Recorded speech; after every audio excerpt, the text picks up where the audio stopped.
Mr. President, you say people should chill and relax about these situations, but you've got one of the world's top referees told he can't enter the United States, sent back home, accused of having links with suspected terror organizations. We have Mexico having to change their Iran having to change their training base here to Mexico. We have fans and journalists from a number of countries who aren't able to attend this World Cup because of travel bans or visa restrictions. You yourself have said in the past how important it is to have freedom of movement at a global event like this. You've said how inclusive it is, how welcoming it is as well. Are you embarrassed, therefore, by what actually has come to pass? And do you have to accept that you've lost some control of your own tournament here?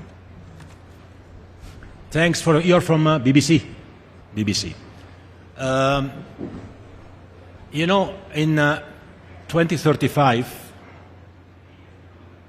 I think, we hope, the Women's World Cup will be in the UK, right? Still needs to be a decision, but looks like.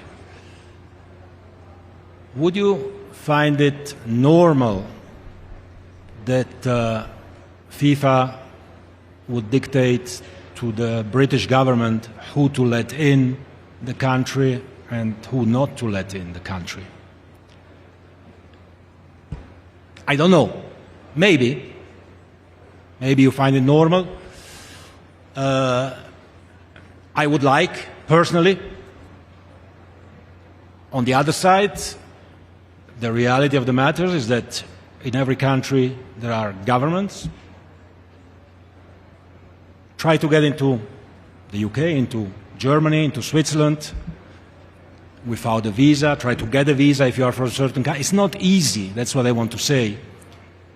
It's not easy when you have 300,000 accredited people, majority of which from outside of the US, to process them, to vet them. You don't know, unfortunately, our world is, you know, a very aggressive world, and security goes above everything, and you need to respect the decisions which are taken. And when I say to chill, I don't mean to chill and do nothing. I mean to trust us, that we are working behind the scenes, we are trying to understand, and there are things we can know, things we cannot know, things we are told, things we are not told, and we always try to make the situation as positive as possible and to find solutions. Sometimes we manage, other times not. You know, I think it has already been successful to bring Iran to play in America. I don't know who would have managed to do that. And of course everyone here believes it's the right thing to do. But, you know, again, we don't live on the moon, we live on planet Earth, and you have to deal with different situations. We try to do our best. We try to do our best. Thanks, and I hope we'll have some good news. So we sold, until today, over 6 million tickets. There are always tickets on sale. As you know, we also need always to keep some tickets for those teams who qualify for the additional rounds. The demand has been unprecedented, but not unprecedented by a little bit, but unprecedented by a factor of 10 or more. The number of ticket requests we received has been absolutely incredible, and I want to start there as well by thanking all the fans who bought a ticket, who are buying tickets to come to the World Cup. The World Cup is a unique event, an event that takes place every 4 years. The last World Cup in this part of the world was in the last century, in 1994, for the US, in 1986, for Mexico. We don't know when the next one will be. It is a once-in-a-lifetime experience, and when you are in a country, when you are in a part of the world, you need, of course, to deal with the local habits and the local customs. And let me just say that our entry price, which is $60, is the lowest entry price of any of the American sports in the playoff phases. Our average price, which is below $500, is again the lowest of the American sports. On average, if we take the playoffs, I think we can at least compare the playoffs of an American sport with the World Cup. If we look at the final of the NBA, the Knicks against San Antonio, I don't know how many people are watching that on TV, 10 million maybe, I don't know. The World Cup will be watched by 6 billion people. So in terms of importance, the World Cup is much, much more important. And the fact that when we put these tickets on sale, they go on the secondary market, which is absolutely legal here, and they are sold for a much higher price.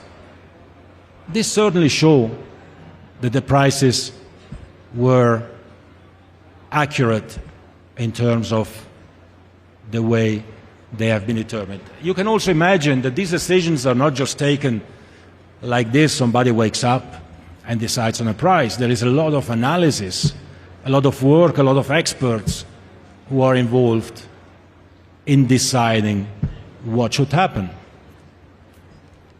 And when it comes to this legal investigations or complaints that were made in some states in the US, let me say there as well that we are very relaxed about it, because before starting to sell 6.5 or 7 million tickets, we check what we do with the best lawyers, with the best experts.